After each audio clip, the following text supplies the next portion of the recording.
Hey everybody, and welcome to the Iron Gauntlet World Finals here at Lock and Load 2017. World Championship, I'm excited. Yeah, I'm Will Hungerford, organized play developer at Privateer Press, and I'm here with Doug, first time ever, Yes. Doug Hamilton, Right. one of our digital sculptors. This is exciting for me. Well known for sculpting some of the models we're actually going to see in the game today. So in our first round matchup that we're streaming, we've got Alex Cosma playing Kador versus Corey Burns playing Legion of Everblight.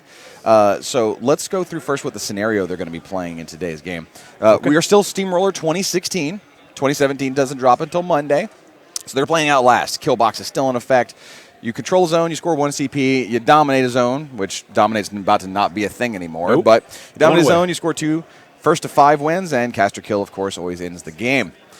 So let's go through Corey, who's playing Legion Oracles of Annihilation list. And why don't you read off what we got in that list, Doug? Yeah, absolutely. I'm super excited to see this list in action. It's one of my favorite models in our line, Absalonia, Daughter of Everblight. Mm-hmm. She's gonna be bringing in her battle group a Seraph, a Neraph, a second Neraph, 2 units of Blight Wasps. Which is, I like that, by the way. That's like kind of fresh. Like, I haven't seen many Blight Wasps in the new edition. A Carnivian, her favorite Proteus. A Naga Night Lurker. Got to have one of those. And then to round things out, she's going to have. There's going to be 1 Spell Martyr, 2 Forsaken, 2 Blightedness Sorceress on Hellions. And 2 Blightedness Shepherds. And the 2 Forsaken and the 2 Hellions are what she took for free with the Theme Force benefits. So this Theme Force, what it's giving is, first, all those free models. In addition to that, at the beginning of each control phase, you can choose 1 non-Warlock unit to gain Apparition that turn. And then friendly models and units can begin the game affected by upkeep spells, and you don't have to pay for them for the first round of the game. On the other side of the board, we have a non-theme force being played. Alex Cosmo is bringing a straight Kador list outside of theme here. He is rocking. Pull it up. He's got Butcher 3. Ruin and Kodiak are the only 2 jacks in his battle group. Pair of Winterguard gun carriages. These are the new ones. Man, they are so good. Yeah, the CID update is live. The battle engines are live. So these are the recently reproduced, redone, reborn battle engines. So 2 of those. He's got a Covenant Markov, max unit of Iron Fang Ulans, an Iron Fang Covenant solo, and then a Gobber Tinkerer, no doubt, to heal up some of those battle engines. This is going to be a great matchup. Yeah, I'm looking forward to it. You see, you got Alex. Alex won the role, I believe, Alex lost the role to go first, so he picked the side. We see Corey's deploying first. Let's see what's happening at the table right now. You see they got the dice cam just above each of their names. So you'll be able to see what they roll as it happens. Nice. That's going to be convenient for us. Oh, it looks like their clock needs to be reset before they started deploying. So, and what's interesting is while the Iron Gauntlet is going to live on as our World Finals every year, we're actually changing the way it's done. This is the last time the Iron Gauntlet format as its own standalone format will ever be played. After that, all officially approved Masters and Champions events anywhere in the world are going to score qualifier points. First place is 10 points, second place is 7, third is 4. If you get 10 or more points across any number of events, you're qualified to come play in the Lock and Load World Finals each year, and the format of the World Finals will switch back and forth between Masters and Champions. Nice. So we're paring it down to those 2. A couple of wins and you're in. Yeah, 1 win and you're in, right? Man, that's and you'll great. be able to know well events, and we will no longer have the 16-player cap anymore, so it can be any number of players that have qualified. Okay. The more points you get, the higher that you get to seed.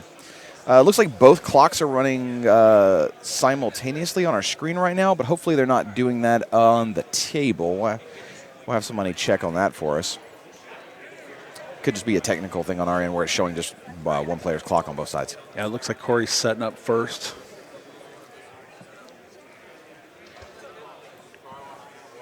On the table here, we see we had... looks like a couple pieces of rough terrain, a couple of line of sight blocking pieces. We'll comment more on that when we get a look at the table again. Definitely.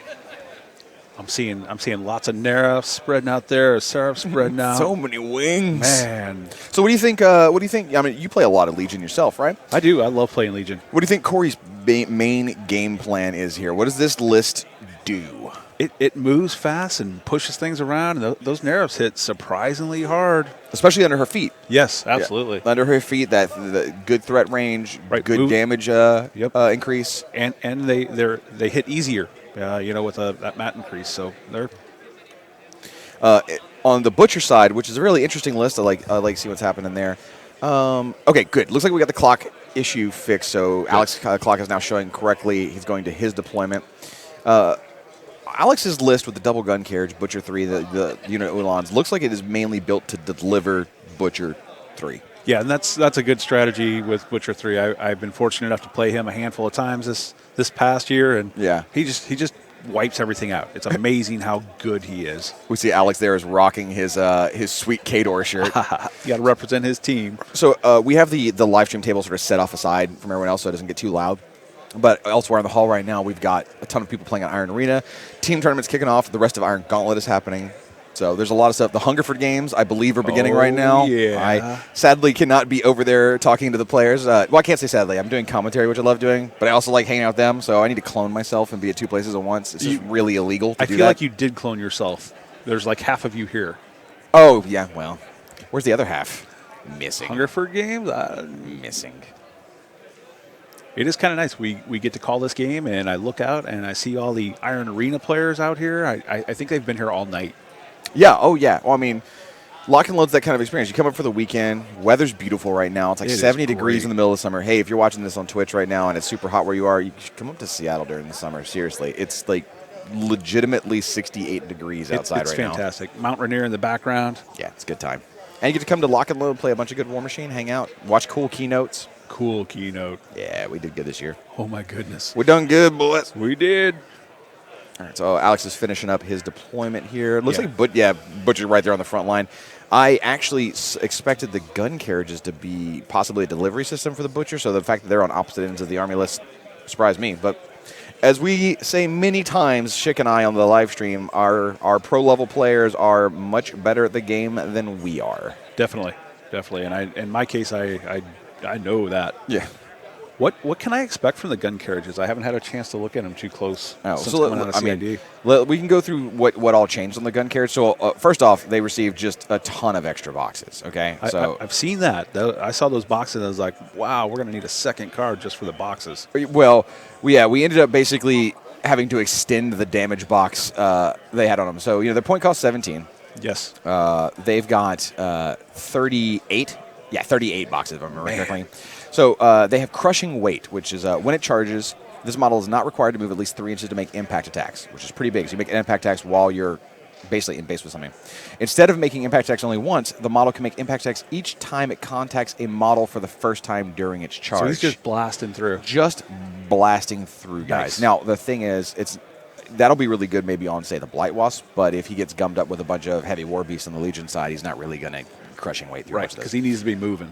He has Line Breaker still, so this model gains an additional die on impact attack roll, so very easy to hit those high-def Legion models. Right. Repo 3, and, he still make the Crater on the blast. It still has the military rifle. The mount still has knockdown. He can still make it still has trampling hooves, so you can actually charge with the mount if you want. But another new rule was a ton of bricks, which is on the mount. So you can actually charge with the mount, which normally you can't do on most models. Okay. Or most of the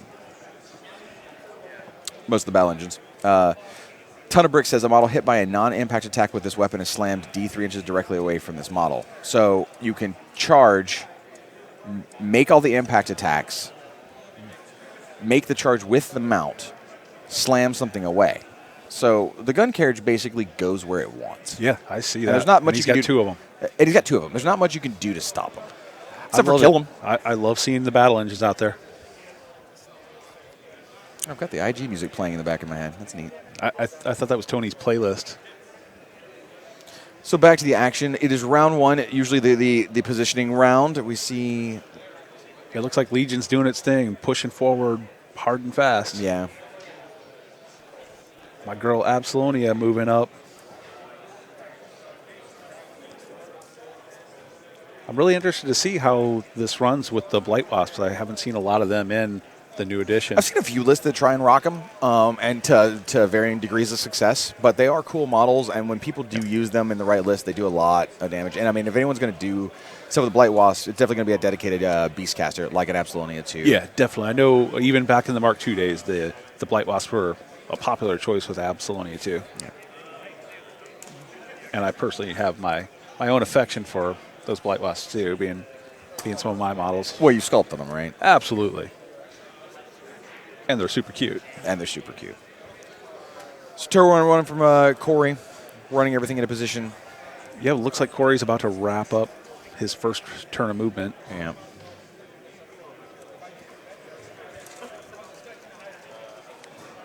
Sliding the Seraph up there, and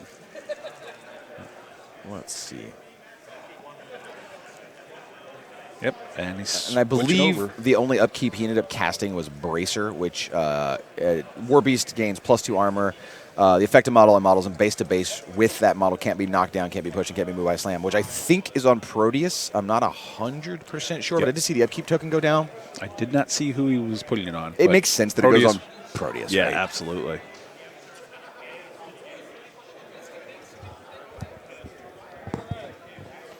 Alex doing a little bit of pre-measuring with his spray template here.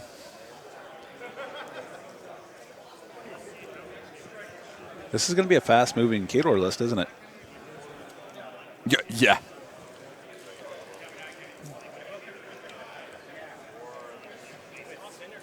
Yeah, this list has the potential to be up his grill, which is why he's measuring out those threat ranges to make sure he doesn't go too far. Yeah. I like the look of Alex's army also. It has a very military-looking... Yeah, that military drab to it. Yeah. Really like that. Kodiak is going to, looks like it ran. Still checking his threat ranges here. Yeah.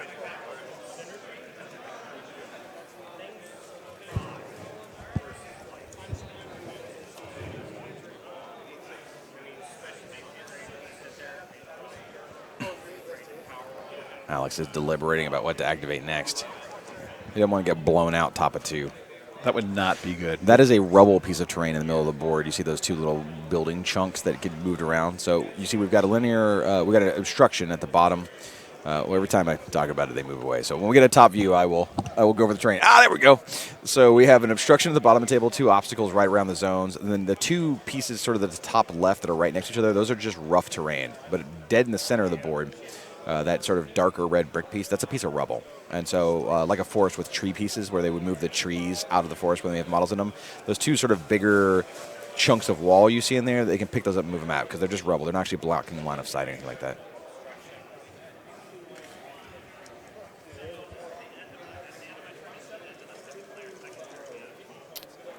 So we hear Alex, because we can hear through the player mics, and if it seems like we, heads up guys, we can only really hear the players right now, so we're going to try and call this as best we can, but we might miss a couple things here and there, but we should be able to pick up on what they're doing. Alex basically saying, like, I'm advancing the Butcher, and I have to pre-measure because if I screw this up, I'm dead top of 2. And right. he just knows that, right? Yes. He is 1 inch too far, it's over. He knows the threat he's dealing with.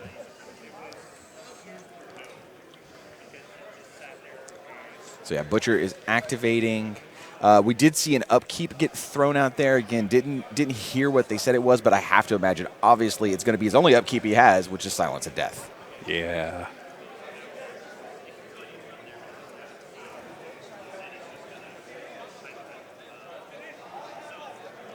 All right, so it looks like the Ulans are going to activate next.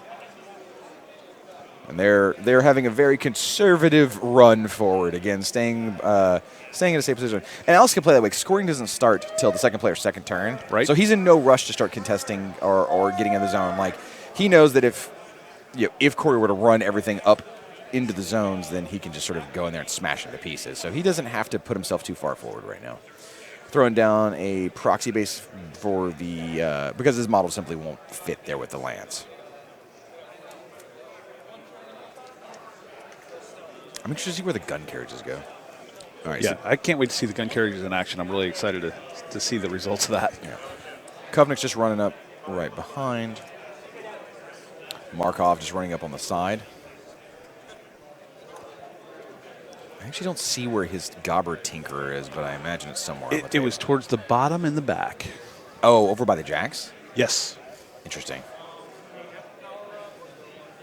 No, yeah, it's hanging out by Ruin. Yes. Safe place.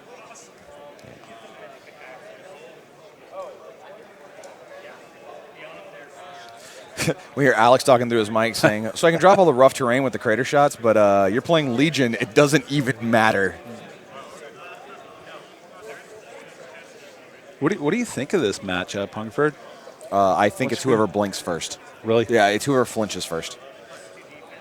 the speed of Legion and the power of Kador here. They're pretty well matched on speed, but it's because he brought that heavy cav lift, and you've got Legion with the threat extension through Absalonia. Right. I do believe Legion list probably. I haven't run all the numbers, but I think the Legion list is going to out-threat a little bit, especially on the feet turn. Right. But it's not. They might be almost dead even in terms of threat range. And of course, Butcher. That's not counting the Butcher himself. Butcher 3's threat range is always fairly extreme. Definitely.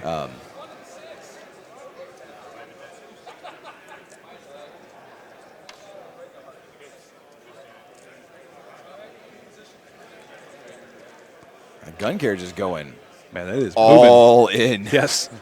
He might be trying to bait something out to the top. Actually, he might just be in a safe position based on. So it switches back over to Corey's turn, and somebody was asking him, are you feeling pretty happy about things? And he's like, I don't know if I would go so far to say I'm happy about it.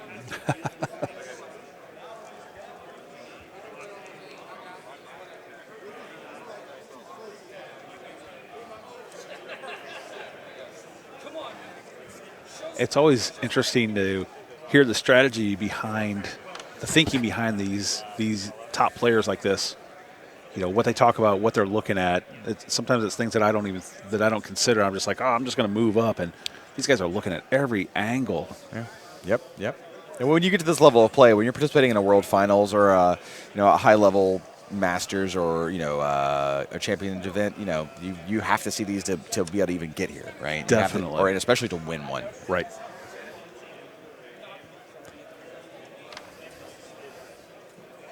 All right, we see Corey is measuring out all the possible threat ranges. Everybody getting it in while they can. 2016, right? Last chance. That rule is changing in 2017.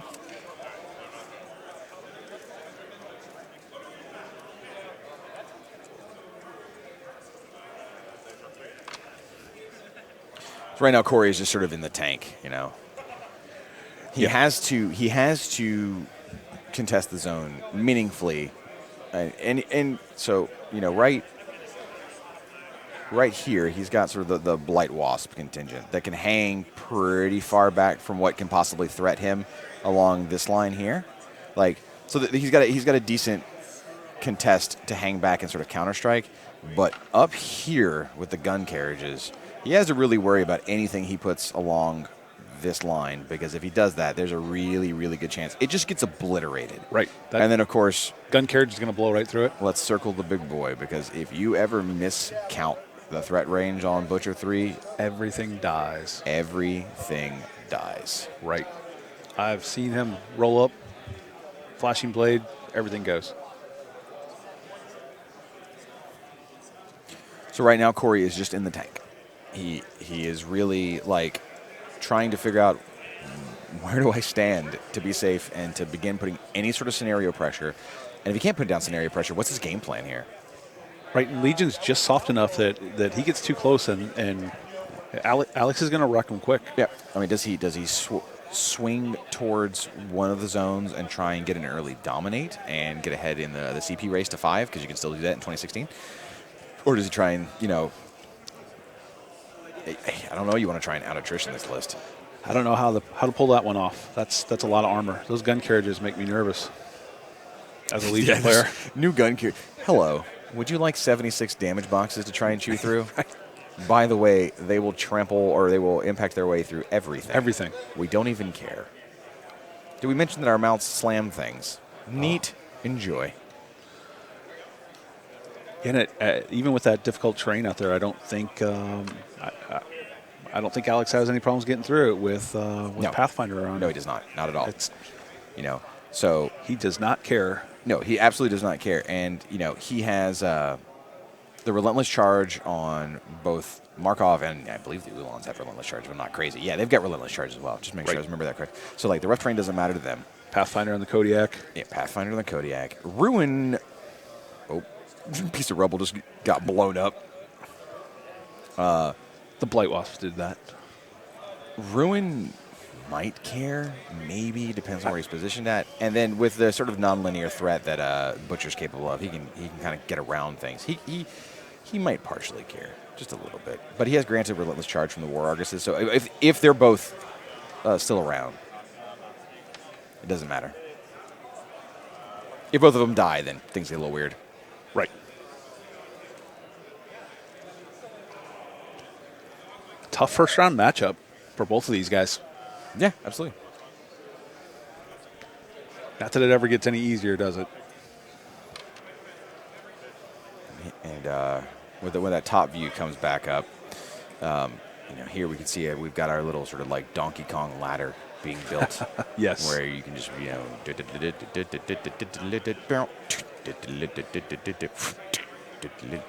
Was that your game? Oh yeah, dude. Love me some Donkey Kong. Played a lot of Donkey Kong.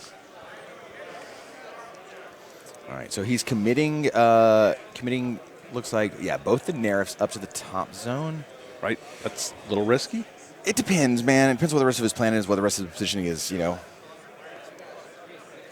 I know those Nerfs can do some work, especially under her feet. Yeah, under her feet, but we'll see. We'll see what the rest of the positioning is. What he decides to threaten a counterattack with, or what other plans he has.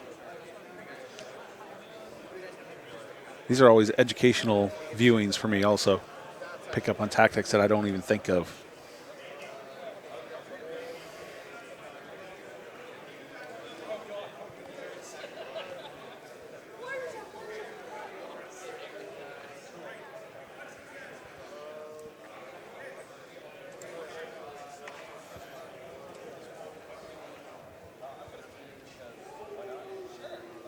Wish I could pull Twitch chat up right now so I could see what they're saying. Sorry, Twitch, if you're watching right now. I can't see your chat at the moment, so whatever we're talking about, I can't respond. I'm sorry. All right, Proteus is running. Corey was using, obviously, lots of pre-measuring techniques to measure the threat ranges of what could possibly get into Proteuses. By the way, that Proteus looks dope. Really nice. Corey's army looks great. Both armies, really. Yeah, both armies look great. Yeah, I love seeing it on the table. Two great looking armies. Corey's army has that sort of I don't know, what's the term I want to use here? His line work, especially up on the carapace, is really strong. It is. It looks good. And there's a nice contradiction of colors here. The military greens on Alex's army, and then Corey's with the kind of the creepy, crazy Legion scheme. So Corey putting down a proxy base and measuring out, being like, I don't want to be there. I want to be here. Being up there's horrible. So right. Moving back to proxy base to pre-measure.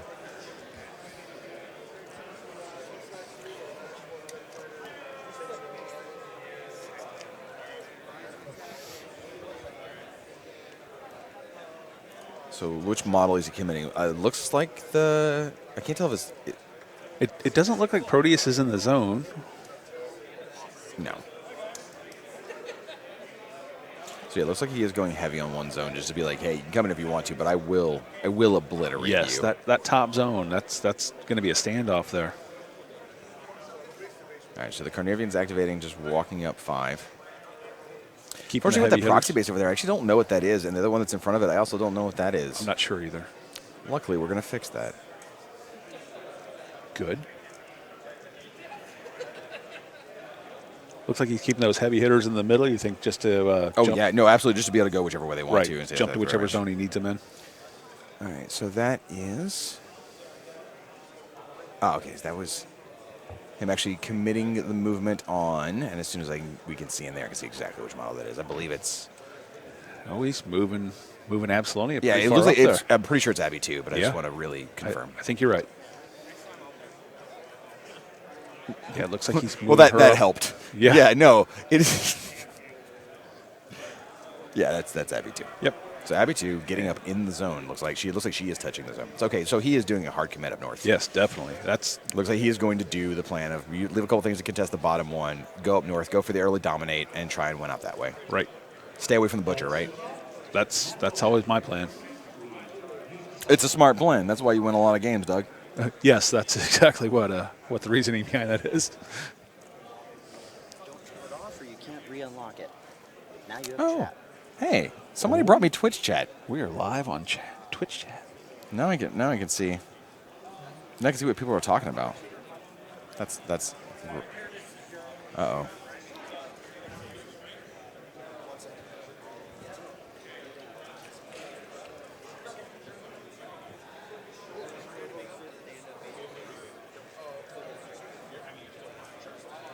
All right, so yeah, the Blight Wasps are moving up. So rank 2 is moving up to be, I imagine, contest wave number 2. That's exactly what I was just going to say. It looks like he's going to have a couple of waves to contest that lower zone.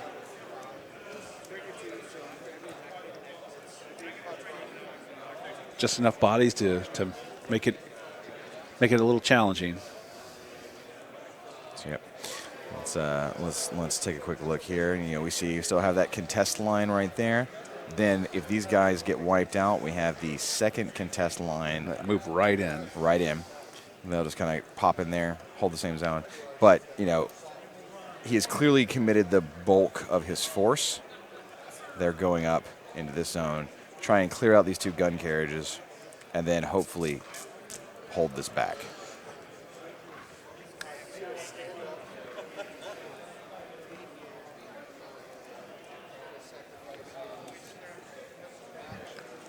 It looks like we switched over to Alex's turn now. Yep.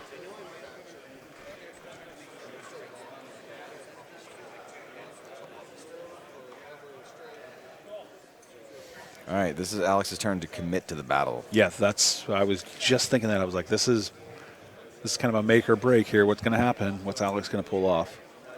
So Alex is pre-measuring where he would end up landing if he charges with that gun carriage into the jacks that are standing there. We got replaced with some proxy bases. There was the Proteus standing there. Carnivian standing there. Carnivian standing there. And Abby 2 is... Abby 2's right around the corner, right. like up on more of the north side of things. Yeah, it looks like she has a proxy base in there. She slid a little bit off the proxy base, but she's right in there with the big guys.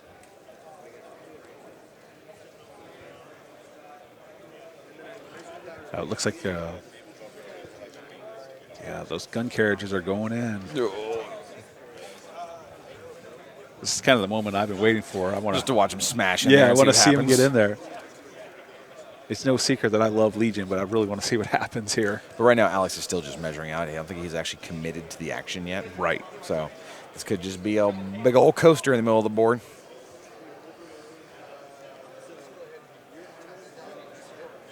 What kind of mat do we have on those gun carriages? Gun carriages are mat 6. Okay. But they are also the Cav models. So when they charge, they get 3 dice on the attack. Okay. Oh, that's right. Line breaker, right? Line breakers for impact attacks. All Cav models get 3 dice whenever they make a charge attack. Okay. There's a base Mark III Cav rule that changed. And so, yeah, they get them on the impact attacks and the charge attack. I would know that better, or I will know that better with some new Legion models coming out. Oh, the Chosen of Everblight? Yeah. So you got Raptors, dog. You don't like Raptors? Yeah, but I like to shoot with my Raptors. No, you know.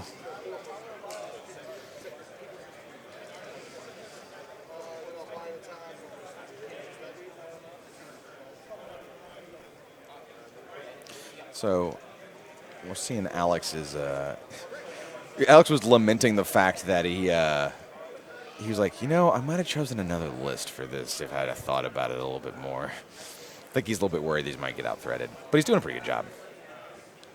You got to remember that Proteus still has Bracer on him right now. He's armed 22. Right. I'm trying to figure out who Absalonia would target to try to add to Alpha Hunter. To really trigger that. There are no good targets. That's my thought. I'm like, I can't figure out who she would try to take down to get the extra bonus for Alpha Hunter. Maybe if you beat up on a gun carriage enough. Well, and she for that threat, she's going to need to kill something for the speed in the mat. Yeah.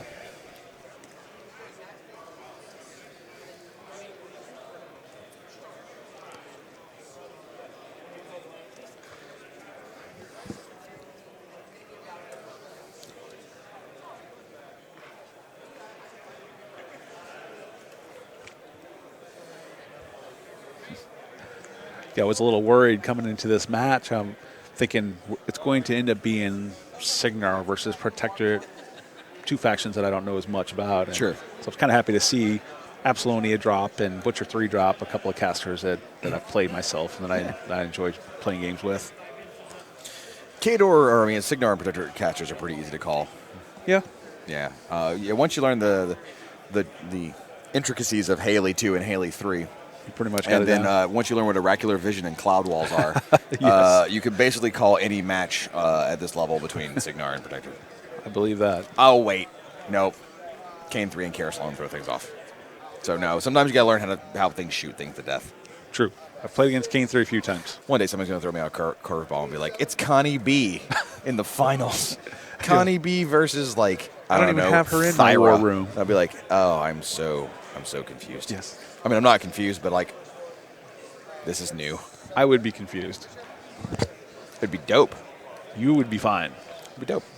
Well, we have lists that are archetypes that become popular, and people, like to use the winning list they see online, and that's Absolutely. totally a legitimate way to play. Is like to sort of like gravitate towards a powerful archetype, and then we have our dark horse players who want to just try out really cool new things in the tournament scene. And then we have our innovators, who are the guys that are and gals that are making those lists that other people are flocking to. You never know what someone's going to innovate next. Right, and more casual players like myself, we like watching games like this, the higher level players play, and getting ideas on what to play and how to play it. I find myself a lot of days where I'll be working and have a game on in the background and seeing what these high level players are doing and giving myself ideas on what I can play. Yeah. All right, so Alex looks like he's about to commit his first action here after making a few measurements. Gun carriage may be going.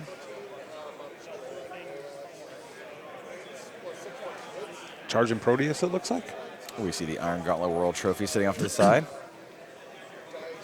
We've got some action finally happening. And it looks like he did commit the gun carriage. Yep. So hitting Proteus, who's armor 22 right now because of Bracer.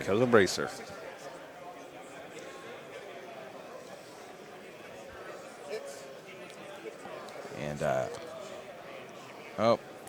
my war room screen just exploded. 1 second, and we'll fix that. Yeah, because Proteus is 18 base, got the +2 from Bracer, and he's got unyielding, rocking a 22. Right. That's pretty hard.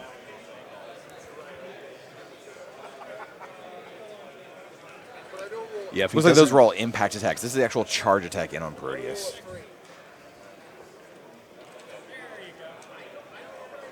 Does no damage, bounces off the armor of Proteus. Ouch. And because of Bracer, you're not really... Just too much for him. Yeah, not the armor and the no knockdown and all the other cool abilities. Twitch is asking, the PP logo is on the dice. Is that the 1 or the 6? The logo is the 6. Pro tip, if you're ever making your own dice, you have your own company, never put your logo on the 1. You always put it on the 6. Because nobody wants to see your logo when it's bad news. No, funny story, I have some old Privateer dice. I don't even think they ever came out where our logo was on the 1. Mm-hmm. And a friend and I were messing around with those dice playing. We played about 2 turns before we realized that the logo was a 1. Yeah. We were rolling 5s and 6 out of our mind. Sure. We're like, no, we're not good players. So it looks like we have a shot coming out of the gun carriage that missed is deviating. Onto the Blight Wasps. It's just going to... Yeah. Little Buzz is about to get his face blown off.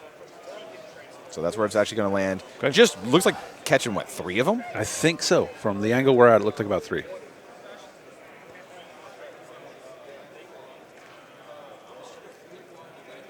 So basically, Alex is saying, hey, if it's okay with you, we know the AoE caught him. I don't want to put down the rough terrain because nothing on the board cares about it. Right. They completely ignore it.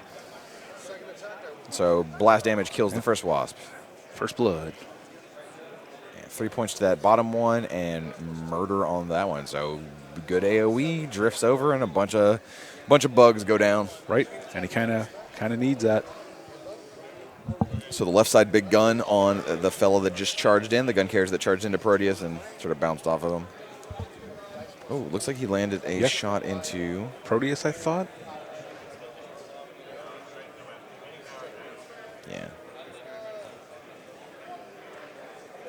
Rifle shot going into the Spell Slave or the Spell Martyr. Yes. Spell Martyr. And it misses. Kapow.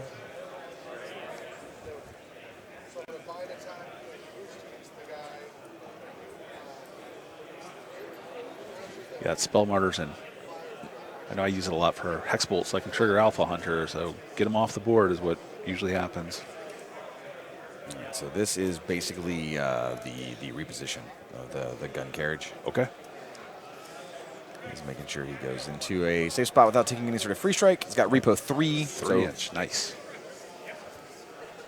And he's going to pick up that proxy base and boom. Gun carriage went in, committed this thing. First gun carriage out of the way. Not as impressive as I thought that was going to be. Whatever. Killed a couple blight wasps. A couple of them. You know? Shot at a bro with a rifle, didn't do anything. That was neat. Bounced off Proteus. Bounced off Proteus. Yes.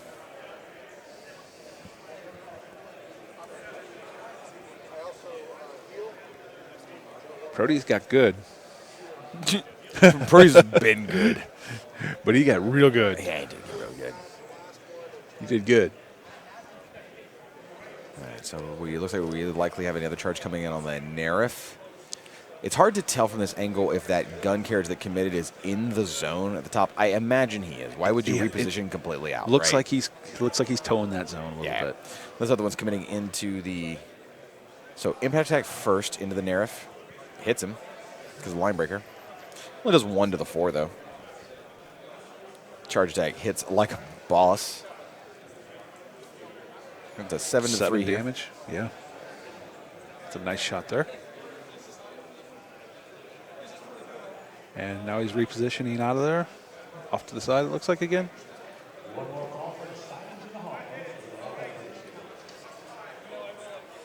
Picks up his gun, his proxy.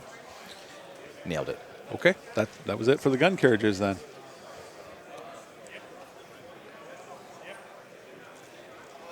And now, I mean, like, remember, these are the new gun carriages, so Corey is staring down a pair of Arm 20, 38 damage boxing. 38 boxes. Yeah, battle units. That is a lot of boxes. So Kodiak ran. He was going to put down the cloud, and he's like, wait a second. Right, he ran up, so he couldn't do it. I can't do that. Definitely towing the bottom zone. Yes, absolutely. All right, the Ulans are running. Yeah, I'm curious where the Ulans are going to go. They're a little tight on table space.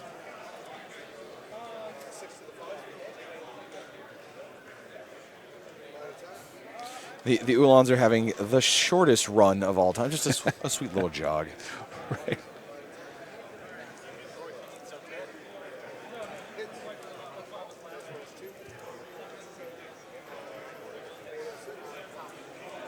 Looks like maybe the next wave of the Carnivian and Proteus wreck one of those gun carriages, maybe? Maybe. Could be. I'll be curious to see how that goes down with the two big heavies right there on that carriage. I imagine one of them is going to die at least. That's my thinking. But there's a problem sneaking up from the bottom. Does he have two dogs? That's Captain I Murder Your Army. Yes. I brought my dogs with me. Flat out strongest frontline caster in the game. Yeah, he's a lot of fun to play. I think that's the tough thing for me is as much as I love Legion, there are so many other great casters and great factions. I just want to dabble in everything.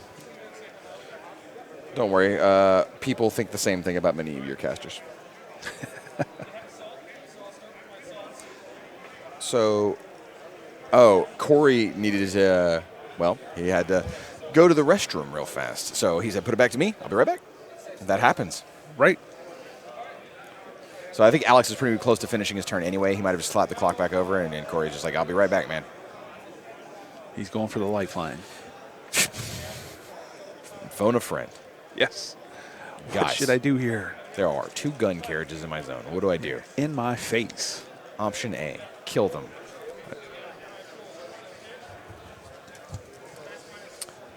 Option B, come back to both of us live. Yeah, here we That's are. That's the option you go with. So this game is shaping up to be pretty interesting, wouldn't you say? Yes, I think it's great. Who do you give it to right now? If you had to put money on it, my heart says Legion. I seeing those gun carriages come in like that and kind of bounce off. Yeah, I feel like Legion's really going to do some work this turn. I think by the end of this round, we'll probably have a really good idea. You can never underestimate the Butcher. That Butcher 3. Absolutely. He will come out of nowhere and murder you. Absolutely, 2 could do the same thing with flight and the extra strength and the reach and everything like that. She can.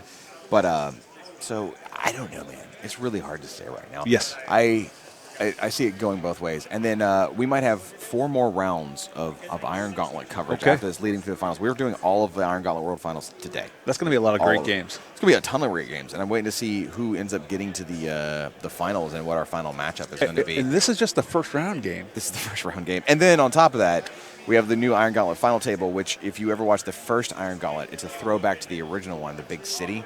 But the Grimkin have taken it over. And so it looks like there are these weird, wicked trees growing through the old buildings and all kinds of different stuff. It is another great looking table. Yeah. Aren't you guys that do all the art stuff? Those are those like, table train guys, man. You like make the model look like a thing, and then Dallas like paints the model to not be just a metal thing, and then the train guys like make the things to play on. It's all a team effort. I don't understand. And you guys make the cool rules that makes everybody want to put them on those tables. We just use a dartboard. Well, that's obvious. Oh, you son of a gun! Corey's back. Time to continue. Yes. So this is the big turn, isn't it? I mean, do you think this is the? Yeah. I think Corey. Well, I don't know that Corey's going to commit anything near those Oolong. I mean, anything near the bottom zone, if you commit it too far, it's just dead, right? There's nothing you can do. Yes. So I think his plan is to deal with the gun carriages and try and score a point this turn. Yeah. In like Magic Candyland, both gun carriages go down, and I mean Magic Candyland. Definitely, because 76 boxes up there with just the 2 gun carriages. Yeah, 76 boxes of damage at arm 20. Even with Abby and Proteus and Carnivian up there. That's a lot of damage that they can take. If he clears them out this turn and puts Abby in the zone and dominates for two, then he's already way up ahead, and then everything else has to get over there, and then he can start picking them off. If he can't do that, then we still have these problems. So this is a big swing turn here. I'm anxious to see what Corey does this turn, what his thinking is. Does he stay aggressive? Yeah. I guess he's got to get rid of the gun carriages or try to. Right. If I'm Corey, that's all I'm doing. If I'm Corey, I'm gonna take out the gun carriages. Everything into the gun carriages. Yep. And then maybe send the backup wave of. Let me pull them up here. Feet turn here for the +2 strength. Oh yeah, but also as soon as we go back to that top view again, I'll kind of show you what I think you might end up doing. I am all ears. There we go. Oh, a head popped up in the way. That head right there.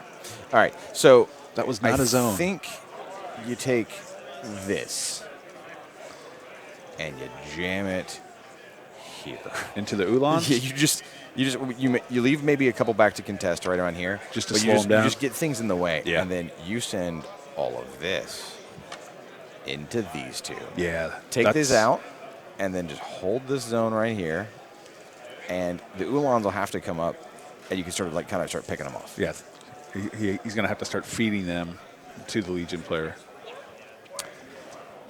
We'll see though.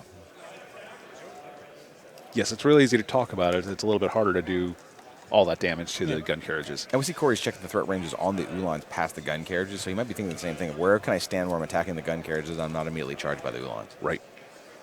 Luckily, you have flight everywhere. Everywhere.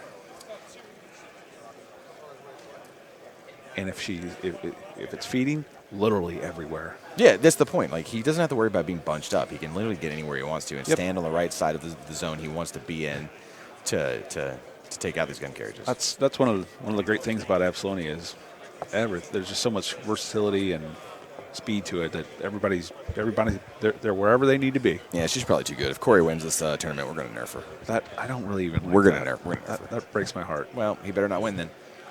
Well, I guess I'm rooting for Alex. Trust me. A, we're not going to nerf anything in Legion anytime soon, and B, if we were, it wouldn't be Abby 2. It will not be Abby 2, right? No. Okay. No, I know we're not doing anything like that. She plays good. No, I think we probably buff some of the underrated casters like, Fiona 2. Definitely. Yeah. We don't see her in enough tournaments. Maybe make the Oracle's theme a little stronger. Just a couple points. A few more free points. I'm going to stop now and call the action. Because we're going to get in trouble. This is not going to be a Schick level off the rails commentary. No, I can't live up to Schick level. I don't think anybody can, though. Yeah, we're special kind of silly. Oh, special is right. So Corey is basically checking his threat ranges and seeing where he can and cannot stand. See on the right side, we've got Jack Coleman, who is our playtest coordinator, works in the same office as myself and Pagani and Oz. He's a really just awesome guy. And he is our table judge. He is watching out for any irregularities. If they need anything, they will turn to Jack for assistance. Even not on the game, just general life advice. Jack's the go-to. Yeah, Jack's the go-to. Jack has been with Privateer for a long time at this point too. Yeah, it has been quite some time. That's what you mentioned earlier. If we miss something, we can only hear the players. And sometimes they do get a little soft when they speak, which is no big deal. We can cover most of it. I think we've caught just about everything. But if we miss something crucial or important, I apologize. Right. Don't be too hard on Hungerford. Don't be too hard on.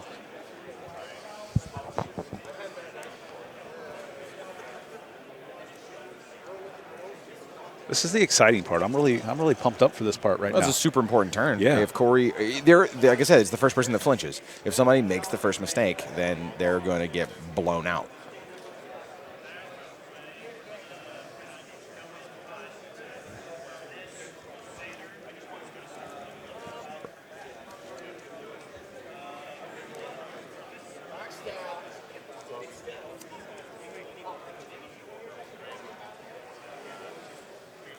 All right.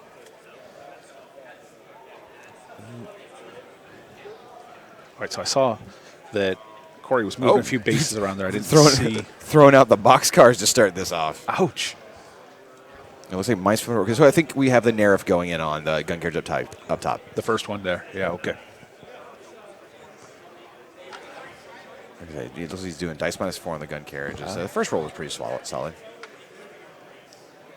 Not much on that one. Oh, Snake Eyes on the attack roll. It's all right. These dice are not being very. They are not good at all so far. It's a little bit better. Okay, so yeah, Nerf went up. You see that big damage grid on the phone of Alex up top. So that was the Nerf going into that top gun carriage. Dice were not kind to him at all. No, I heard, and including one of the attacks whiffed on Snake Eyes. I heard Corey say. Oh no, that was damage. I heard Corey say that the beasts really need to make up for this. So he had some tough rolls on that first attack from the Nerf, or the first attacks from the Nerf, and he really needs to do some damage here. Yep.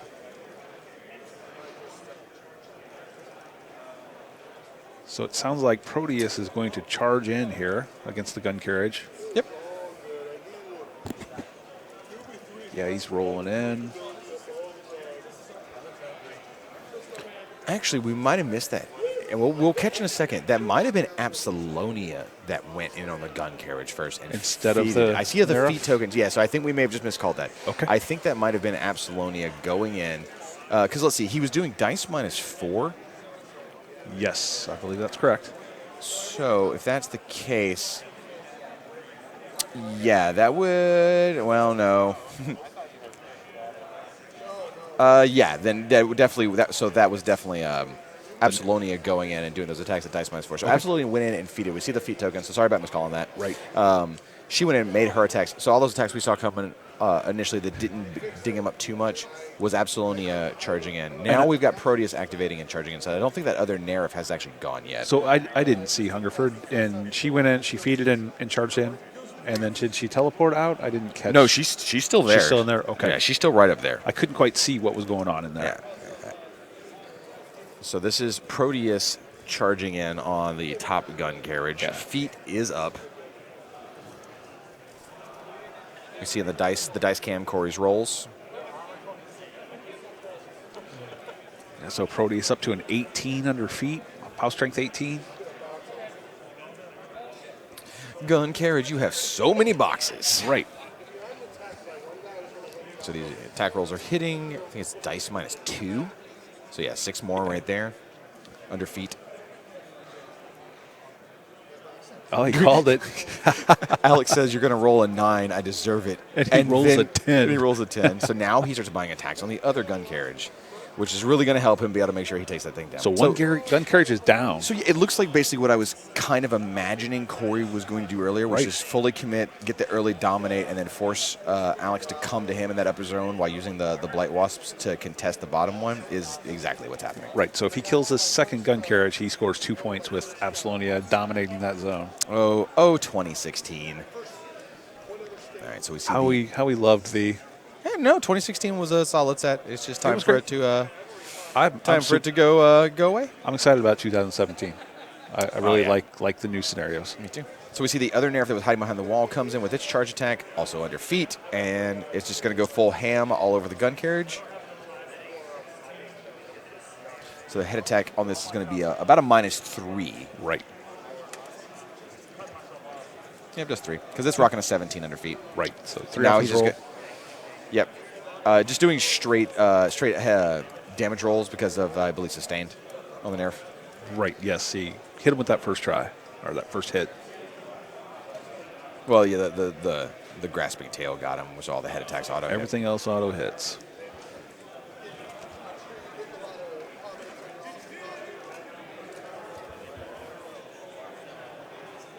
Just kind of checking the range, still respecting those Ulans. You better. Oh, absolutely. If you don't respect that everything that's going on the bottom side of the field, you are dead. Right. I learned the hard way. Do not let the Ulans get a charge in on you. All right, so it looks like that nerf is done. Blight Wasps, top unit, going in.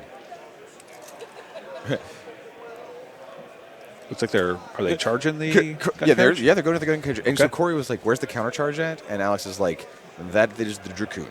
Yes, there is no counter charge.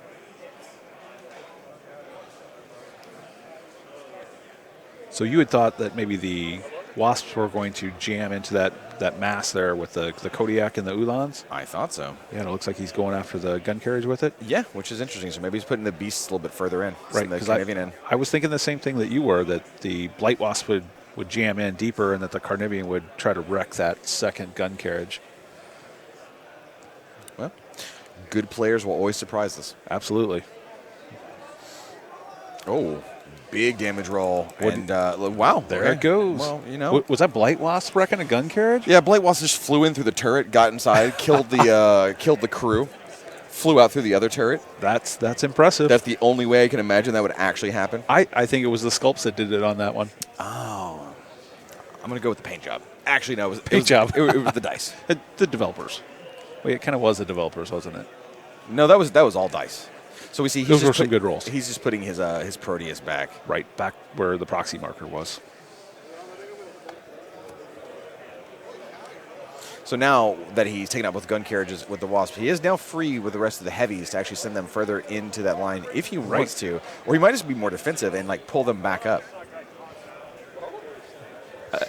Does he assault the Ulans maybe? But why? I just hold his ground. I'm not sure what to do here. We'll find out. I mean, Corey's about to show us what his game. He's about to show us his master stroke. Yeah, here it comes. Here comes the master stroke. And the Carnivian has flight this turn, so I guess he could pretty much go wherever he wants. Also, thanks, Corey. We just updated battle engines to make him dope, and you just take him out with casual ease. Right. Blight Wasps.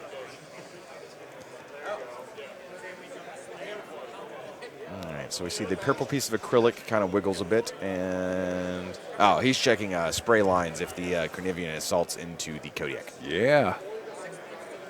See, I'm becoming a better player. Just watching these guys. Yeah? Will you retain any of it? That's the big question. That's the hard part.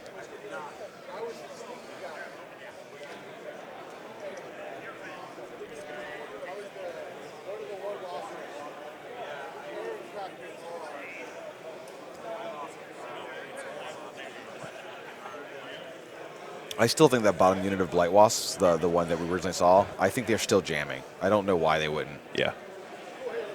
Oh, and teleporting Blight Wasps. How many players do we have in today's Iron Gauntlet? So normally we're supposed to have 16. We had something very special happen in this one where we have 17 players in the Iron Gauntlet. So what we did is we went with the player that had the most points got a bye. Okay. So there's a chance we're going to have 5 rounds. We might have 4 if the round 2 pair down drops. Basically, we caught a glitch in our system to where a player was listed twice at being both 6 and 4 points, meaning he actually had 10. Oh. So we had already called up people to fill in, and then the glitch was pointed out to us, and we realized, oh, wait. So we've already told people they're in. They've already bought tickets. They're coming. It's not fair for us to tell them they can't play. Right. It's not fair for telling someone who should have qualified they can't play. So we have 17 players. Okay. Everyone gets to play. We end up with a bye. No big deal. Right. All the players had no issue with it. They were actually quite happy to have a full event. Of course. Maybe we'll have 5 rounds. Maybe we'll have 4. We'll find out. And somebody's taking home that beautiful trophy. Someone's taking home that beautiful trophy. All right, so the Carnivian's going in. Spray attack, charging the Kodiak. Taking out the Kodiak. I'm sure he's taking him out. Yeah, I think so too. Someone on Twitch asked me if I can name all the players. I don't have the full list in front of me, but we've got some of the names that you know and love, right? JVM is in it. Tom Wan is in it. Here we see Corey Burns and Alec Cosmo. We've got Aaron Whale all the way over from Australia. We've got Patrick Dunford all the way over from England. We have local Seattle players like Nick Klusner. We have just David Beauchamp, Brett Fogel. Just a ton and a ton and ton of people. It's a who's who. I mean, when I say a ton of people, I mean 17 people, yes. But they're all really good at what they do. Right. There's so many good players, it's almost like we have twice that amount. Yeah. There's a couple people that unfortunately couldn't make it.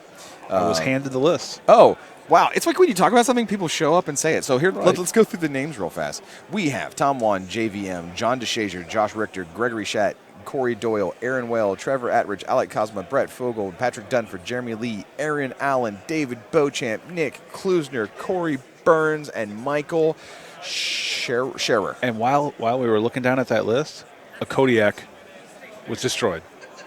There was no doubt in my mind that a feated Carnivian was taking out a Kodiak. No. That's a POW 20 bite with a 2-inch reach. Yeah. Kodiak's not built for that. Someone in Twitch chat. Is anything built for that? Someone in Twitch chat, as I was naming off those players, yelled out Pagani. No, we took him out of the tournament circuit. Right. We hired him. We retired that number. He works right next to me. We high five. Like our desks are literally connected in the dev studio, and so him and I just high five basically constantly. It's a good thing to do. Yeah. He was one when I found out that Will was joining us because we needed another Will. I was pretty excited. So let's see what we got going on. So yeah, it looks like. It's a little bit different than I guess I envisioned, but yeah, we have the big brick up top that's sort of just saying, hey, if you want to come in and get some, I will. I am just death. What? I am death incarnate. Is it maybe spiny growth on the Carnivian down there? I can't quite tell. If you want in here, you will find only the end of days. That's a good-looking beast. Yeah. And then, while these guys are all like, well, that's terrifying. You down here, again, you got to worry about the guys holding the zone and contesting. And right. more importantly, I don't think Alex has actually got anything contesting that zone right now. So this could be a 3-point swing. Yeah, he could be scoring. Wow. I'm not sure if that proxy base actually represents anything in that bottom zone. Ulan goes down to a stick, which is then going to move on.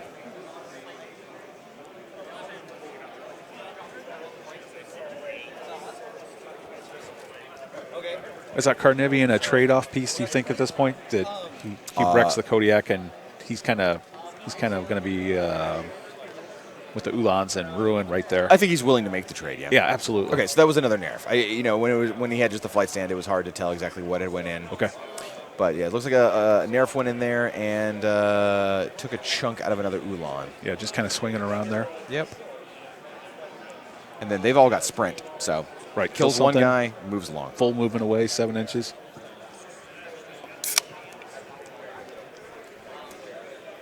How did you work out that deal? You what? Like a refreshment stand coming to you. I do lots of commentary, so people take care of me. That's well done. Someday, I will be a Will. Where there's a me, there's a thing. All right, so yeah, he's just jamming hard in the north zone. And absolutely. The one question I have, which I just have not been able to keep up with, is right here. This token, is that a model? Because if that is not a model, he is prepared to score 3 points this time. Yeah, and that's. I'm not going to say game if he gets 3 here, but I don't know how you take that top zone away from him. It's basically game. Yes. No, I mean, Alex has some tricks he can pull off. I don't doubt it. I don't doubt it. So Forsaken's walking up and yanking some of that fear off because those beasts were hot. Oh, hot. You have to run hot to kill that many models. Yeah, 2 battle gun carriages. 2 gun carriages, a heavy warjack. Yeah.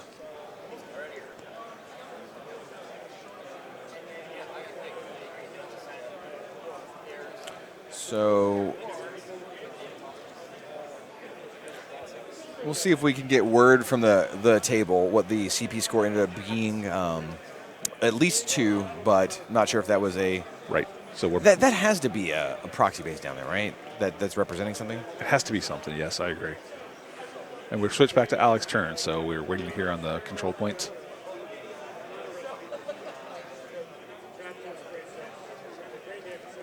So Corey's... so it looks like Corey scored 2. Okay. It looks like that base down there is one of the butcher's dogs. I don't know why it's a proxy base right now and not a dog. I'm not sure. Right, so just confirm Corey does have 2 points. So just the 2 points for Absalom 2 dominating that top zone. And see, in 2017, that would be a dog. Right. No, that's not a knock on anything against Alex or Corey, and because Alex and Corey are both great people who I really enjoy talking to and have great looking models and who play really well. But, it can get confusing sometimes, like when a model can be there and is a proxy base instead.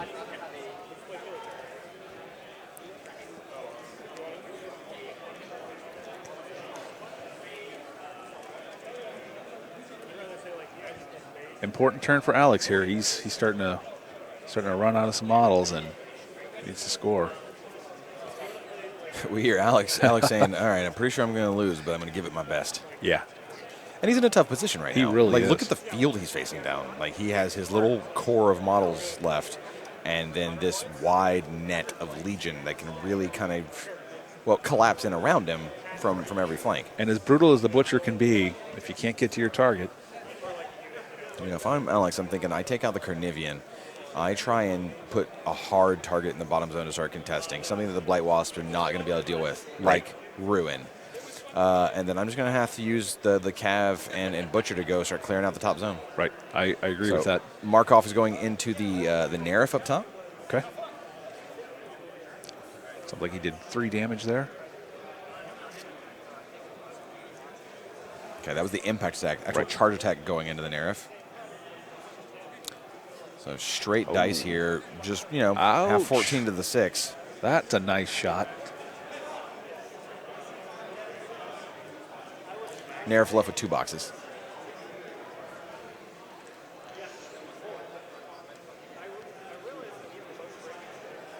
He is done with his attacks, isn't he? But I think the only 2 boxes that Nerif has left is Spirit. To which we heard Alex proclaim, son of a biscuit. Battle cry. There we see a vanilla wafer being put in the ruins next to the Carnivian. Are we thinking that's going to be Ruin moving up there? Yeah, that's got to be Ruin. And what he's checking is make sure he can't.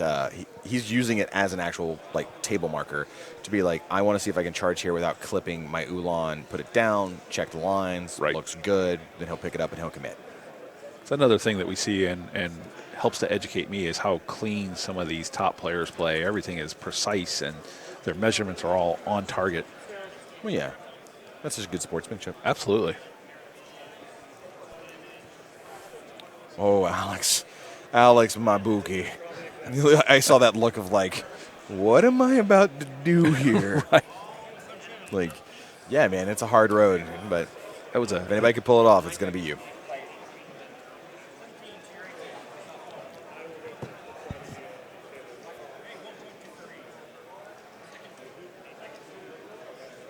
Looks like the Ulans are setting up their charge. Yeah, he's just going to check. Check real fast to see how far they can get. They've got the relentless charge. The rough terrain does. The terrain in this game actually almost meant nothing to anybody. Right. Literally, almost nothing. Like I take that back. The 2 obstructions that the Legion doesn't care as much, but the Khador does. Right, the 2 obstructions that Legion flew over. Yeah, but I mean the fight's going to happen on the other side of them. So, in this particular matchup, the table might as well be blank. Yes, agreed. Somebody in Twitch stream asking, is Master streaming today? It is not. Today is only Iron Gauntlet. The only events we have going on today are IG, because Masters Finals is actually tomorrow. We did the heats yesterday. So today is IG, the team tournament, which we won't be streaming because we're streaming this, and the Hungerford Games, which we also will not be streaming. We're day 1 of the Hungerford Games, which is the speed painting portion of it. Today's all IG all day. I've seen some people work on their Hungerford armies. Yeah. It's going to be impressive. I had a stupid idea, and then people liked to do it, and then they started amazing me with all the amazing badass paint jobs they could do in 10 hours, right, and make a fully functional army. So I remember the early origins of the Hungerford games. Yeah, I just say dumb things, and more often than not, it gets me in trouble. But every now and then, people are like, "That's cool," and so yay. Yeah. Sometimes it works out. Sometimes it makes you find a new job. Yeah. All right, so we have the Ulans are charging. Yes, looks like going after the Nerfs. So I think he's got 1 going into the Nerf, which he's going to resolve the impact deck, and it. Is it the Nerf that had just the 2 boxes left? Yep, and he misses.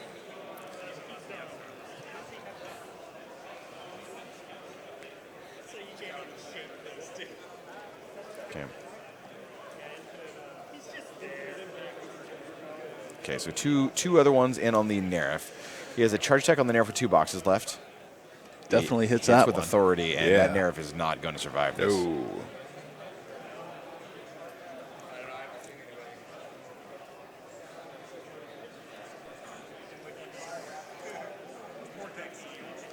So charge attack is going to hit. Yes. It's dice plus 2 on Plus this Nerf. 2. Okay, so he's going to rock him out with 11 to the 4. Not too to bad. start. That's a good first shot. Yep. Second charge. Hits 14 just hits. Yes, So we needed that 14. Another plus 2. Yeah, that Nerf's still alive, by the way. I think he was expecting a little more damage out of those rolls. Yeah, he should have been. Yes. Yeah. So we have, and there's another Ulan that's where that proxy base should be up top. So what's interesting here is see if Alex is already moving on to his next. All right, so yeah, looks like Alex decided to move on to his next activation, so he's not choosing to reposition 3 on the Ulans. Okay, I guess he's trying to keep him up in that zone, maybe. I think he forgot. And that happens. There's a lot going on, a lot to keep track of, and sometimes you forget about things. I know that happens to me plenty. Definitely. I've done battle reports that have been printed in no quarter where I got rules completely wrong, and we had to do an editorial note that basically said, "Whoops." And now it looks like Ruin is going after the Carnivian. Yeah, Ruin is killing the Carnivian. Yes, he is going to wreck him. Yeah, the dice on Ruin's attacks. Oh. So basically, boxcars to hit, boxcars damage for that last swing. Man. Just whatever. So now he might have some focus to buy some extra wasps. We hear Alex saying, I didn't really position to buy attacks on wasps. I thought I was going to take everything to take out the Carnivian. Right. But, boxcars. Boxcars. Buys attack on wasp, hits, doesn't even roll damage because he can't survive. Doesn't out of have range to attack any other wasps. But Ruin just rolled in there. He did not care at all. You called that one right. Yep, and we just heard Alex say some words I won't repeat on the live stream, followed by I forgot reposition. Yes, he did. That's a good catch there, Will. Well, I know at least 75% of the rules. The other 25% are stuck in what I call dev brain, which is where I have 8 versions of everything in my head. And so it's just this jumble. That's why we brought in Pagani to be your backup hard drive. Oh, dude, no. He's 75, 25 as well, but it's just our 25 jumbles are on different ends of the spectrum. So, like, together, he and I can judge a table. Okay. Yeah. But together, we can design a great game with the powers of Will Pagani, Jason Souls, Oz, myself, Will Schick, and Jack Coleman. We can get anything done. I've been pretty impressed with what you guys are doing. I'm glad somebody is. The gamer side of me. The gamer side. Loves what you guys are doing. Yeah. The coworker side, we have our days. Yeah, we fight. So it looks like it's down to the Tinkerer and Butcher 3. So that means that we're not going to have any more CP scoring. It also means, depending on where the Butcher goes, I think this game is slowly falling into Corey's hands. Yeah, it looks like Corey's not going to score any points this turn, but Alex is definitely against the wall here. Because the 2 Oolons that actually got in the zone are dead. Right. Proteus is eyeing him up. He's like, it's time for lunch. That puts Abby up to 4. Yes. And I believe Alex just agreed with us. Alex also exclaimed in a way that I will also not repeat on the live stream, the current situation he is in. Yes. They're both laughing and joking. It's not like a bad thing, but Alex just sort of looked at the table and was like, "Oh, I'm blank."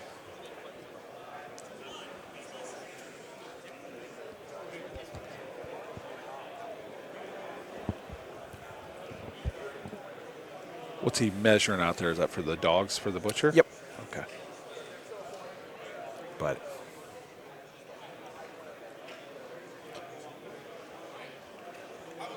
the problem is Corey casually scores 2 next turn.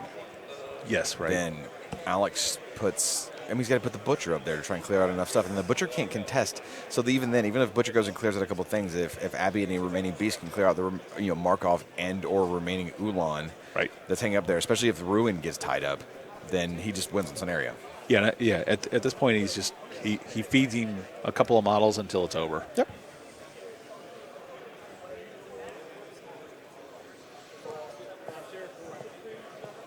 So Alex is in the tank right now. Basically, it's down to Tinkerer and Butcher 3 activation. And he's just thinking it out. What can I possibly do to get out of this situation? Yeah. Well, players like this, sometimes they can find a way.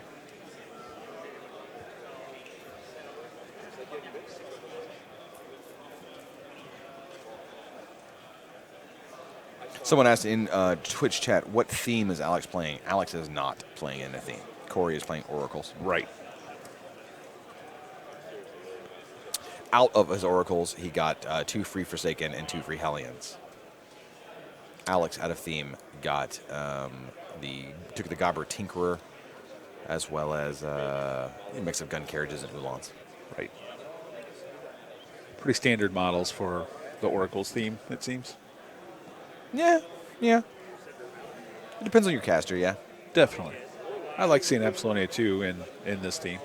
Didn't you sculpt her? I did. Yeah, so of She's course one of my favorites. Yeah, of course You're biased. I am biased. It's like I'm biased towards minions. Obviously, with all the cool things they have coming. Dracodile, Barnabas 2. I didn't tell anybody about seeing the prototype of the Dracodile, so I didn't even mention how good it looked. Iron Fang Kovnik is. Looks like he's running, getting up into the rubble. And no Pathfinder on him, right? No. He has to stumble through the rubble. Let me double check, make sure I'm not lying, of whether or not he has Relentless Charge. I honestly do not remember off the top of my head. He says not. He has no natural Pathfinder. So finally, the terrain making a difference here. Yeah, he cares. He cares. It's very important to him.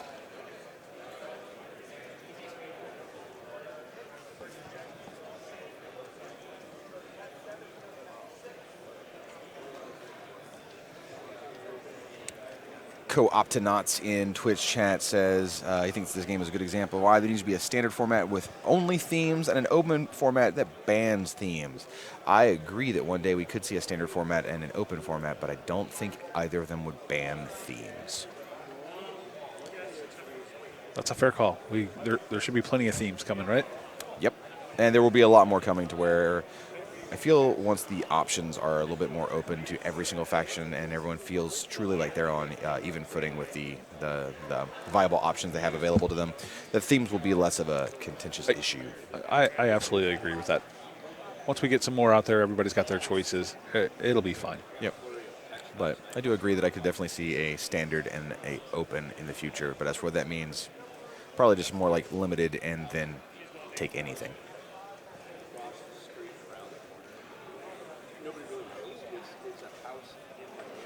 Looks like Alex is ready to move the butcher in. Yep. I mean, this is the big decision he has to make because where he puts the butcher really decides the rest of the tempo of the game. So, if we stick on this camera for a second. Yeah, where's he gonna go? You know, here's. Well, hold on. Let me actually fix that because one of those is the Tinkerer.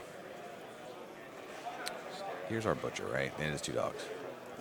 So, if he needs to come up this way because really he's got to get to that these zone. 2 Ulans are casually destroyed.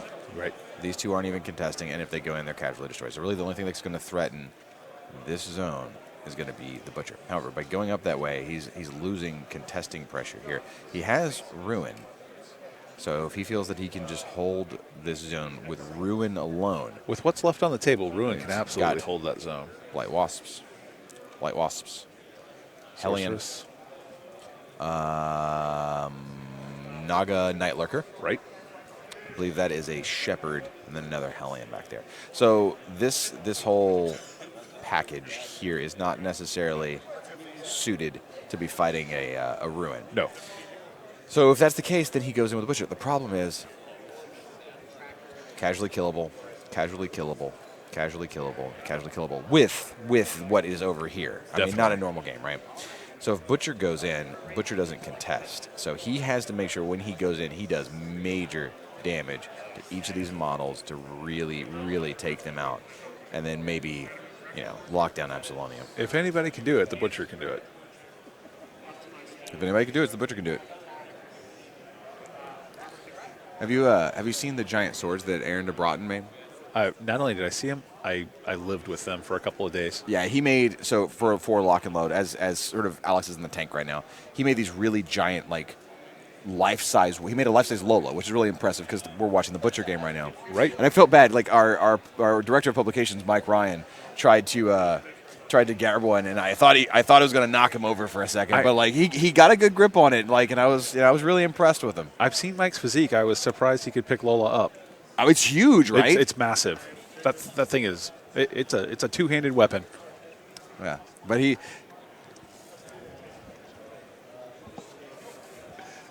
They went away.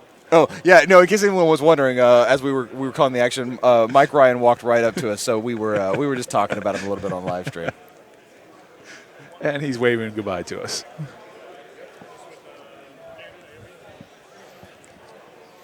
That was effective. Super effective. The Butcher has gone in. He's rolling. While we were being nonsensical. Yes. Where did he go? Go back to my Telestrator. I didn't even see where he went. I wanted to be noted that this is also real fast, guys.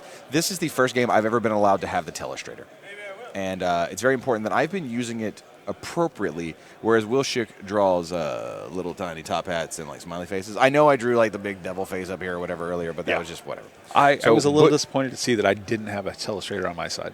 Well, we've only got the one set up. So Butcher has moved in here with Ruin. Still contested, no points scored.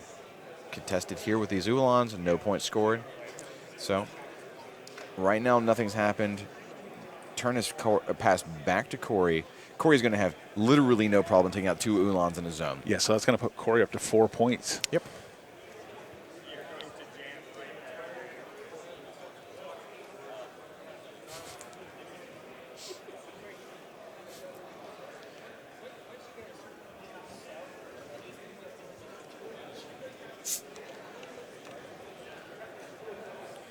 People in Twitch chat saying Legion can't lose right now. Well, you never know. I agree with you that Corey is in a much stronger position, and it definitely seems like he has the game over Alex. It's just a matter of attrition and taking it down.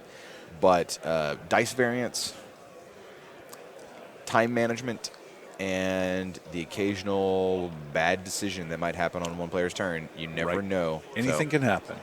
That's the thing about War Machine, right? I equate it to the fighting games that I like to play, like the video game fighting games, where like you can get knocked down the last sliver of your life, where the little danger pops up under your health bar. But if you come all the way back and win, you just do. You're always in it until it says player 2 wins. Yes. You're always Sure, in it until you may you're look not. at it and be like, well, no, I have a minuscule chance right now, but you still have a chance. Right, and the skill level of these players, I wouldn't ever assume that I'm going to win the game.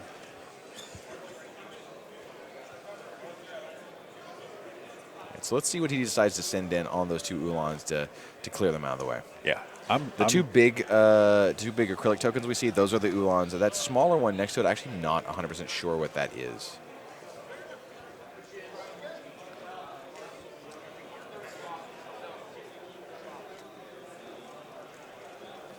Is he sending Proteus after Ruin? No, I'm not. I don't think so. So he moved Proteus off of his proxy base, then measured backwards, and then measured forwards. And we'll see. I think it's a plan to confuse me. It has succeeded. Yes.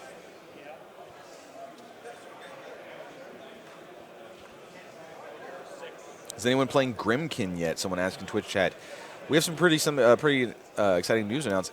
Tom Wan, who's in the Iron Gauntlet, is playing a fully painted Grimkin army. Of course he is. He has 3 lists and is playing Grimkin in the Iron Gauntlet for this show. In fact, we will try and get him on the live stream next if we can. Nice. Do you know if he painted that last night? No, I think he might actually be borrowing it from someone else. Okay. I told people this morning that tonight's going to be like All Hallows Eve, because everybody in the Iron Arena tonight is probably going to be Grimkin players. There's a fair amount. They've had time to get everything assembled and painted. They're going to be out in force. Yep. Someone asked, is Tom quitting War Machine forever? Go on. Yeah, Tom is, he's still going to be at the WTC, and Tom has even said he's going to hold on to a handful of his armies. But Tom is going, this might be the last time we see him on live stream for a bit, where, he's definitely trying to give it his all, this Iron Gauntlet, and win everything. Kind of walk away with the crown on his head, because Tom is taking a quick break from the competitive scene, and he's going to do some other stuff. But I know Tom. We actually talk a fair amount, and will not be the last we see of Tom. I agree with that. I think Tom loves War Machine just as much as War Machine loves Tom. Yeah. I mean, there's a lot of people that will say things definitively that but we'll see Tom. Trust me. We won't see him for a while after the WTC, but we will see Tom.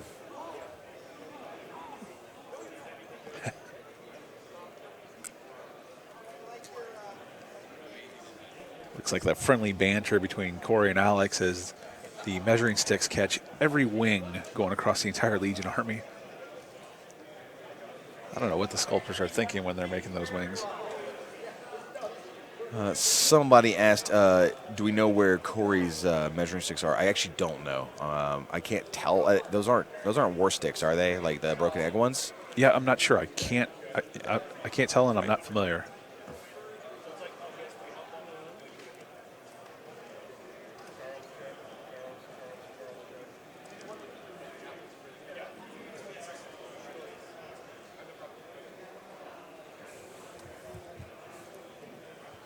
Right, so it looks like he was measuring a charge from Absalonia, or is it? I thought maybe he was charging Absalonia into one of the Ulans. No, he actually started an apparition with the Nerif. Ah. So this looks like an apparition move. Okay, so this is actually the beginning of the turn. Things are actually starting to happen now. The rest of it was just pre-planning. Gotcha. Thought maybe I missed something.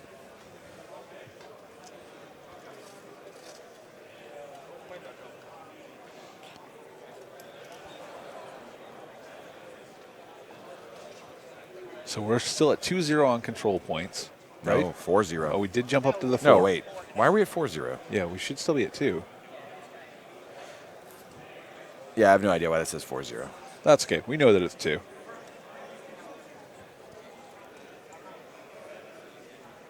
A couple of Ulans die here, though, and we will be jumping up to 4. Yeah, it will be 4 very easily, barring Very soon. insane die rolls going in Alex's favor. Unless these are the legendary Ulans.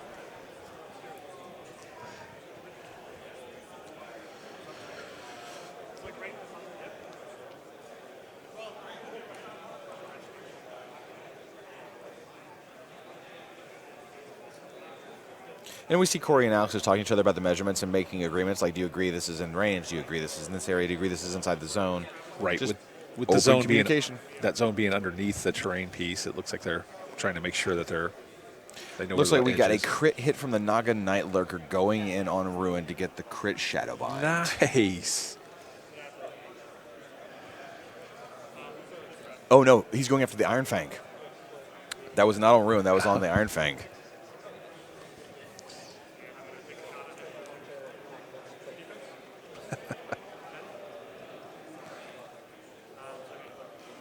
Okay, so Absalonia is activating next. He's going to charge in on the Ulan where I believe the proxy base is next to the Nerif. Right, I believe that's correct. So hits. It's a POW 14 on the Ulan. And he's boosting. Oh, no, that was the next initial. Hits, boost damage, kills the Ulan. Okay, there's one gone. He's going to cast Psychosurgery to heal up beast. the Nerfs? Yeah, and then he is going to bamf out of the way. Yeah.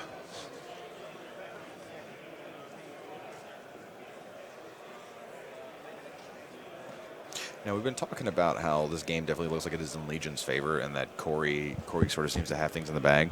And I mentioned a couple of things that might go poorly for him. Bad die rolls, a key mistake, or clock management. And right now, if Corey does not pay closer attention to his clock, he will lose this game. Right. Just over 14 minutes left on his clock, right? Yep. He needs to speed up big time.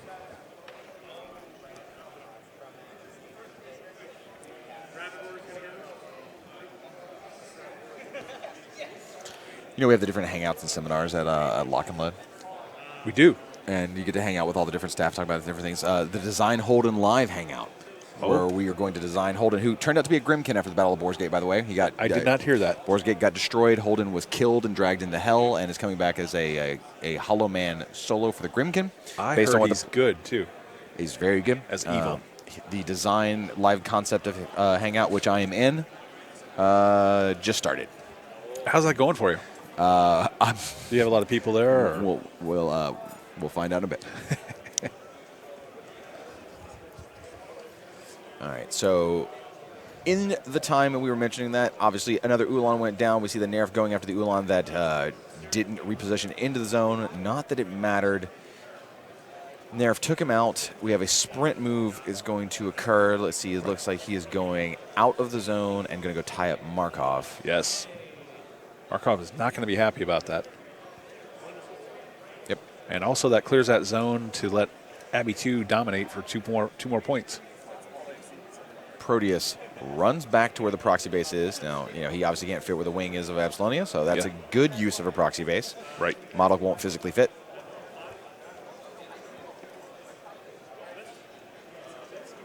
Can he get anyone over to contest that zone that Absalonia and Proteus are in? I mean, yeah, he can run one of the dogs over, but it's so trivial to take one of them out, and Butcher doesn't count. He could take a free strike on Markov, which probably doesn't die to a Nerf, but might. But I mean, the thing is that Absalonia, he's built up the whole Counter-Strike, right? Yes. Like whatever he runs over there just gets murdered. Right. He's just feeding the machine. So if Corey can manage his time... And it's getting low. And it's getting low. If he manages his time, I believe he has this game. If he mismanages his time, Corey will lose. Yes. And we'll find out. Alex has a brisk 22 minutes left. Right. I don't know why brisk was the right adjective there, but it is. Oh, here we see the Hellions just... jumping into position. So if he leaves that zone open, they can grab that. Yes, because he'll be at 4. That's the problem. If he goes too far away, then he's got guys that literally just run in, say, I score a point, game and over. Game.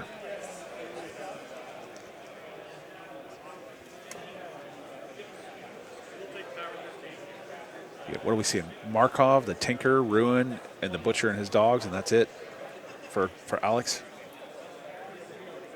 He is running out of models.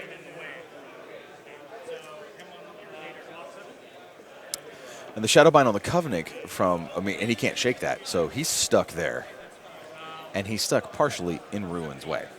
So getting a Shadowbind on the Iron Fang Covenant just next to Ruin and then not killing him with the actual attack roll has actually made things even harder for Alex. Wow. The score has gone up, though. 4 CPs for Corey, 0 for Alex, and this is pretty much it. Yes. We see what Alex does. Yeah, we're back over to Alex, and Alex is not in a good spot right now. Nope. And we'll see if we can't get those control points updated to say 4 for Corey and 0 for Alex. Right. It's 4 for Corey, 0 for Alex. Yep. All right, so Markov is going to walk. Looks like while staying in the melee range. Yep, he's going to make a mount attack. His dice -4 on just the mount attack. Does no damage. What is the thought process there, Hungford? Is he? I mean, he needs to get into that zone. Well, yeah. What he's trying to do, I think. Yeah, I don't know what the damage was on that Nerf, but I think he was trying to do enough to kill him and then repo 3 into the zone. That's kind of what I thought. I wasn't sure how much life was left on that Nerf.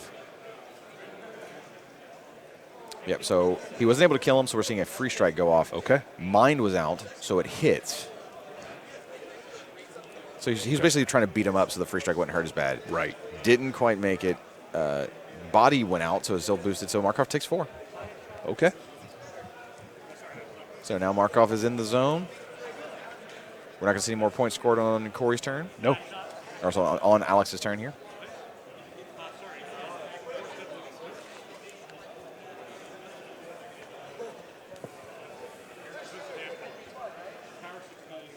Markov is not going to be enough to stop points from being scored. They're gonna kill him quick. He's got to get Ruin over there. Yes. And Proteus kind of looks like he wants Ruin. Yeah, but what are you going to do? Run Ruin over there and then just take it in the face? Like, Right. I don't know that works. I don't think it's a good plan. No. So let's go ahead and Markov is currently stopping the zone. Oh, actually, hold on. Let's go back to it. Yeah, we actually see the handshake. And Alex looked at the table, sort of assessed the situation, realized we could go, and he said, "You win." Yeah. So they shake hands. Alex gives it over to Corey, and Corey is the winner of this match because he knew he could not stop the 5 CPs in this 2016 scenario. What a tough So we see game. the players like talking it out, still kind of going over things, but game is over. So Right. congrats to Corey on winning his first round, and we'll see him keep going on through the Iron Gauntlet. So that was a big win. yeah, that was a big win. And eventually, basically what happened is Corey just grounded out. He grounded out the scenario win, made it sort of inevitable. And like we saw, Markov was the only thing that was going to be able to hold it. And that wasn't and gonna killing stand up. Markov is, No. with that battle group. And he had already taken damage going in. Yeah, it was absolutely nothing. So we'll be back soon with another round of Iron Gauntlet. Round We're gonna 2. Round 2. We're going to be doing possibly 5 rounds, definitely 4 rounds. We're going to do the entire Iron Gauntlet stream today. So stay tuned for more, and we'll see you all back here soon. Thanks for joining us.